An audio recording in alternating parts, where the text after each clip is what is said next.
কোথায় খবর ইনপুট আমাদের কাছে নেই। যদি সেটা হয়ে থাকে খবর আগে নিয়ে দেখতে হবে কোন কার্যালয়ে, তাদের কার্যালয়ে ভাঙচুর হয়েছে। তাছাড়া জনগণ পার্টি তৈরি করে, জনগণই পার্টির নির্মাতা, জনগণই পার্টি অফিস তৈরি করে। তো সেই বিষয়গুলো জনগণ কীভাবে কখন নেবে সেটা বলতে পারছি না। তবে আমার কাছে কোনো এরকম রিপোর্ট নেই যে কোনো দলীয় কার্যালয় তিন বেলায় পার্টি অফিস দখল বিজেপির, সেটা এখনও এরকম ইনফরমেশন আমার কাছে নেই। যদি সেরকম ইনফরমেশন হয় দলীয় কার্যালয়ের বিষয়, তো সেটার পরিস্থিতি স্বাভাবিক বিষয় আছে, প্রশাসন দেখবে আর জনগণ সেটা দেখবে। ভবিদা কি বলবেন, রাজ্য জুড়ে গেরুয়া আবির? দেখুন, এটা হওয়ার ছিল, আমাদের প্রেডিকশন ছিল যে আমরা 180 প্লাস করছি।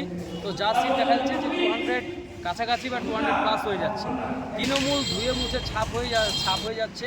উত্তরবঙ্গ থেকে আমরা মেজরিটি সংখ্যা নিয়ে আমরা এখান থেকে লিড দিচ্ছি। দক্ষিণবঙ্গে একদম ক্লিন সুইপ, একদম ল্যান্ডস্লাইড ভিক্টরি। টিএমসি নামক দলটি পশ্চিমবঙ্গে আগামী দিনে থাকছে না। যে কটার এমএলএ আছে আজকে থেকে ওরা যোগাযোগ করে দেখবেন যে ওরা খাতা বদলানোর চেষ্টায় থাকবে।